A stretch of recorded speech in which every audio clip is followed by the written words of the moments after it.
छत्रपती शिवाजी महाराज की जय। मी कचरू चांबारे आज ऐतिहासिक दिनविशेष घेऊन आपणासमोर येत आहे। अर्थात तो दिनविशेष आहे अफजल खान वध शिवप्रताप दिन 10 नोव्हेंबर 1659 ची ती कथा। अफजल खानाचा वध हा ज्या निर्णायक दिवशी घडून आला तो दिवस होता 10 नोव्हेंबरचा।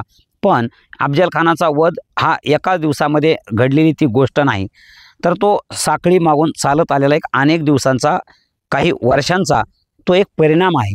हे संपूर्ण ऐकण्यासाठी आपण हा व्हिडिओ पूर्ण ऐकाल ही अपेक्षा आहेच।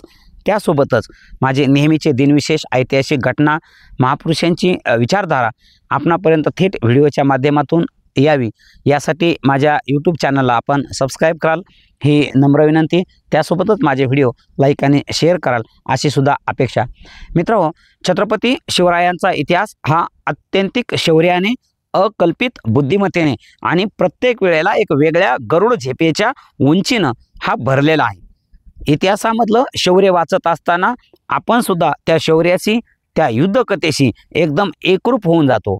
छत्रपती शिवरायांच्या आयुष्यामध्ये शाहिस्ते खानावरची स्वारी, पन्हाळगडावरून महाराजांची सुटका, आग्र्याच्या कराल मिठीमधून महाराजांची सुटका, दक्षिणेतला दिग्विजय आणि अफजल खानाचा वध ह्या ज्या काही ठळक घटना आहेत, ह्या घटना इतिहासाला वेगळं परिणाम देणाऱ्या आणि इतिहासाचे वेगळे परिमाण ठरविणाऱ्या ह्या घटना आहेत।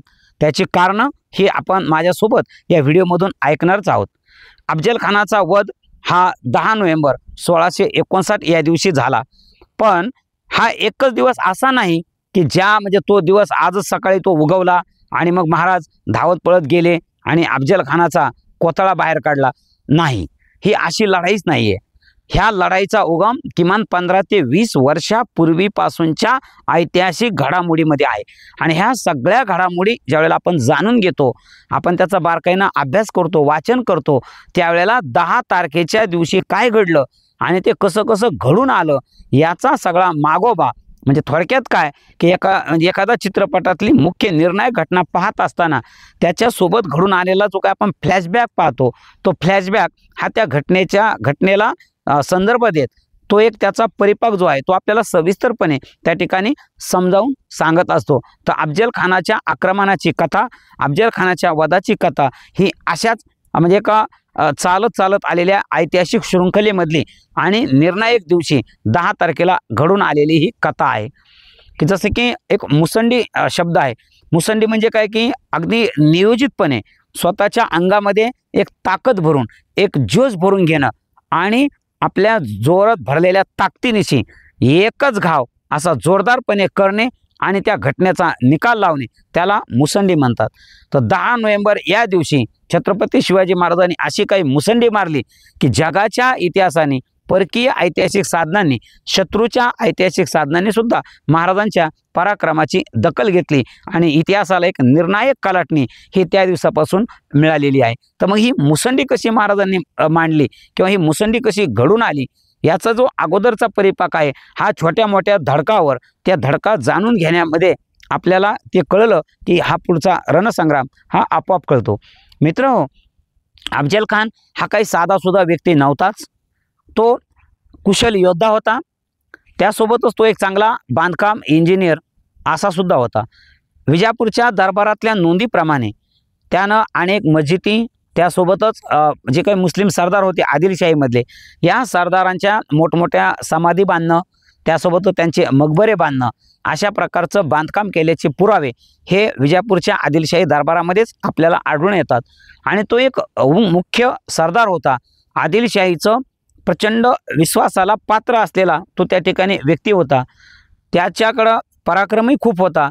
अगदी त्यानं म्हणजे औरंगजेबाला सुद्धा म्हणजे जवळजवळ पकडलंच होतं।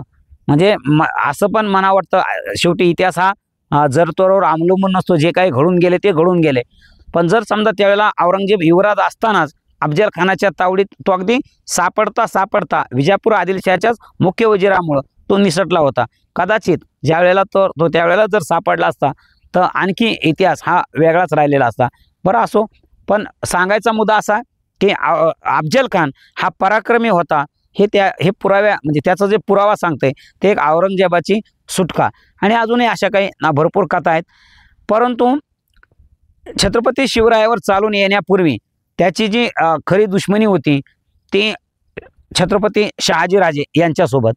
शहाजीराजे विजापूरच्या दरबारामध्ये दाखल झाल्याच्या नंतर त्यापूर्वी तिथली परंपरा अशी होती की अनेक मराठा सरदार आदिलशाहीसाठी झटत होते, आदिलशाहीसाठी लढत होते, पण कोणी असं मोरक्याहून कोणी लढत नव्हतं. मोठ्या पदावर अरबस्थानातून आलेले मुस्लिम किंवा या ठिकाणचे असलेले आपल्या भारतातील आयतदेशी म्हणजे स्थानिक मुस्लिम हे मोठ्या मोठ्या पदावर होते. मग त्यामध्ये अफजल खान असेल, रणदुल्ला खान असेल, बेहलोल खान असेल, अशी मोठमोठी सरदार मंडळी त्या ठिकाणी होती. परंतु शहाजीराजे आल्याच्या नंतर शहाजीराजांना सुद्धा फर्जंद अशा प्रकारचा किताब त्या ठिकाणी मिळालेला आहे. ते मोठ्या हुद्द्यावर आदिलशाहीमध्ये चढलेले आहेत.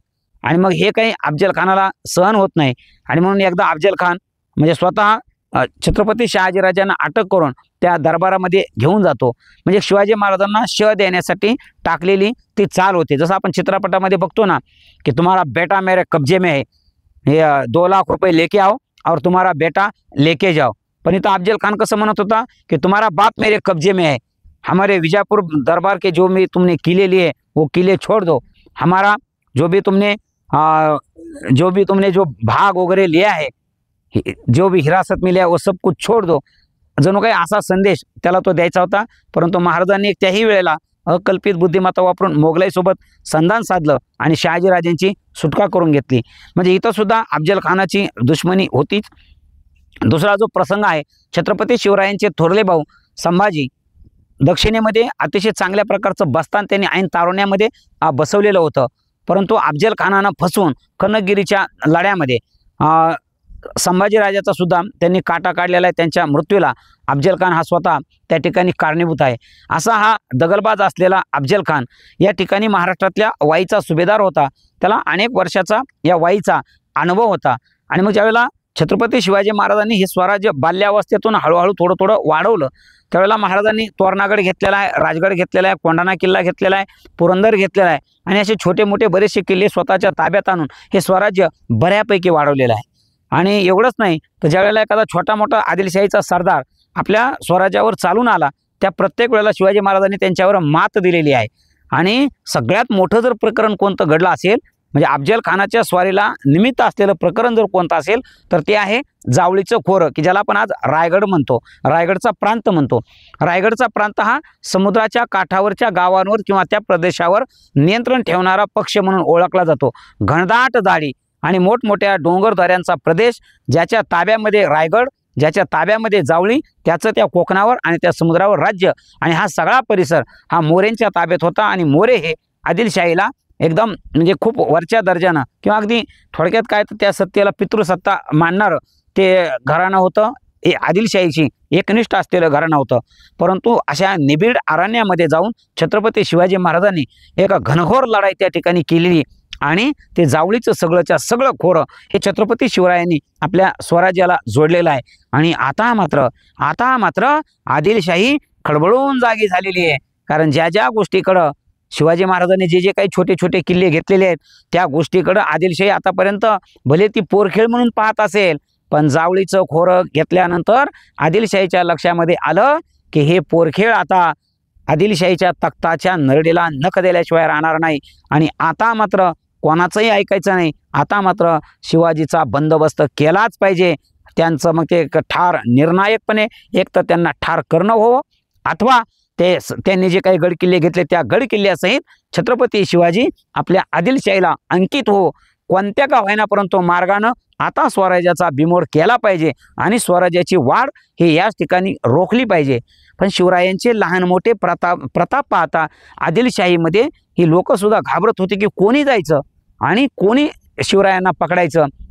मग त्यावेळेलाच आदिलशाहीमध्ये एक मुरब्बी असलेला सरदार, मुरब्बी असलेला सेनापती, अनेक लढायांचा अनुभव, वयानं जरी पाहिलं तर शिवाजी महाराजांपेक्षा भरपूर मोठं वय, अगदी छत्रपती शिवरायांच्या वडिलांचं वय म्हणजे शहाजीराजांच्या वयासमान असलेला अफजल खान, अनेक लढायांचा अनुभव म्हणजे अगदी दक्षिणेमध्ये बेंगलोर चेन्नईपर्यंत कस्तुरीरंगच्या राजाला मैसूरला जाऊन ह्या स्वतः अफजल खानानं हरवलं होतं. आणि तहामध्ये बोलत असतानाच कस्तुरीरंगाची त्यांनी अशी निर्गुण हत्या केलेली होती.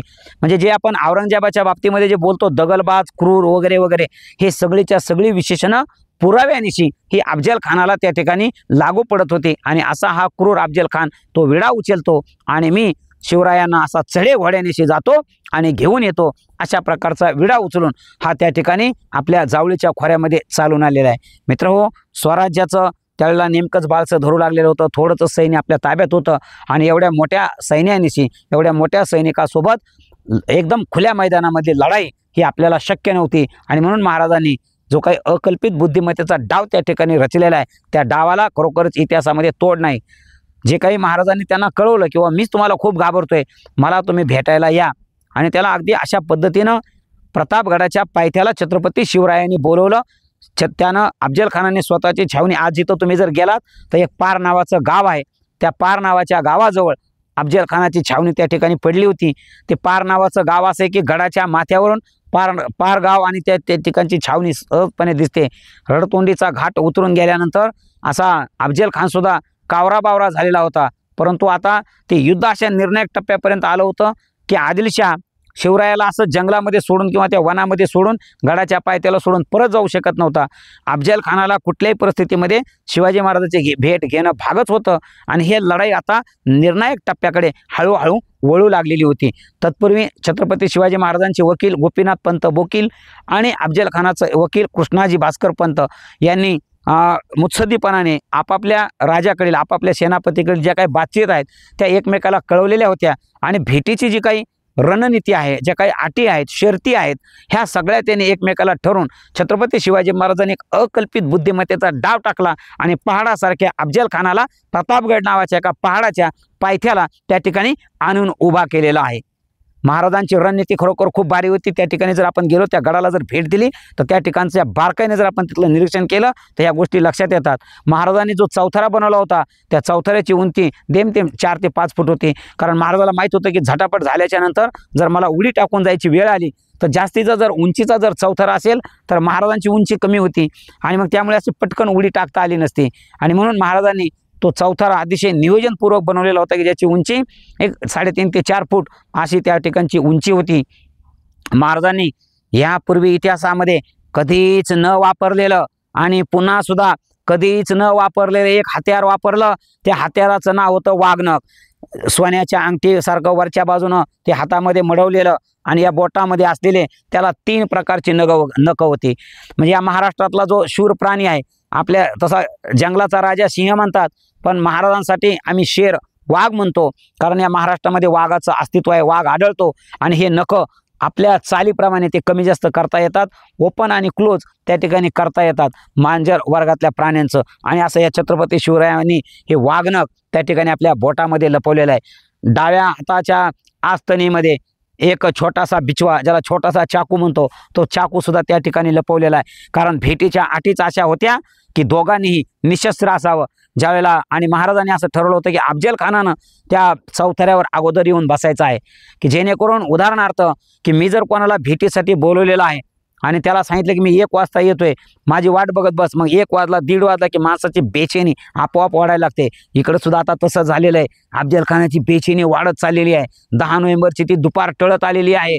आणि हे 1, 2, 3 नाही, हे गेल्या कित्येक महिन्यापासून, गेल्या कित्येक दिवसापासून चाललंय. शिवाजी महाराज येतो म्हणतात आणि येतच नाही येतं.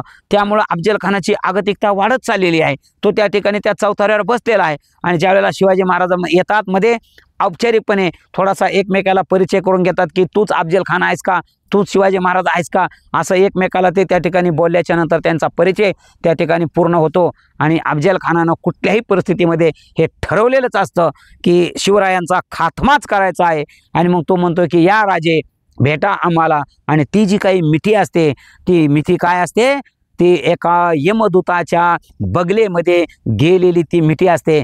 छत्रपती शिवराय जसेही त्या मिठीमध्ये अडकले, पण शिवाजी महाराजांनी स्वतःहून पहिला वार केला नाही.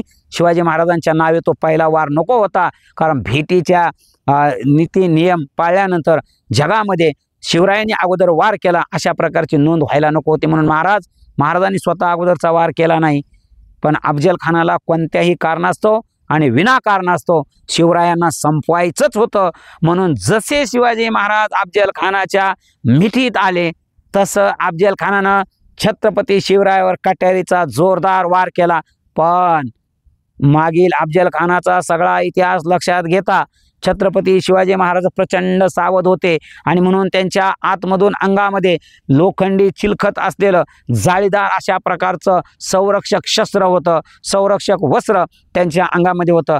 अफजल खानानं मोठ्या ताकदीनं जसा ही सुरा त्या ठिकाणी फिरवला, तो नुसता टर्र वाजत त्या अंगरख्यावरून निघून गेला, पण आतमधून चिलखत असल्यामुळे महाराजांना धक्का लागला नाही. जर त्या दिवशी महाराजांना धक्का लागला असता तर त्याच दिवशी आमचं स्वराज्य न जाणो त्याच ठिकाणी थांबलं असतं. पण महाराज तात्काळ सावध झाले.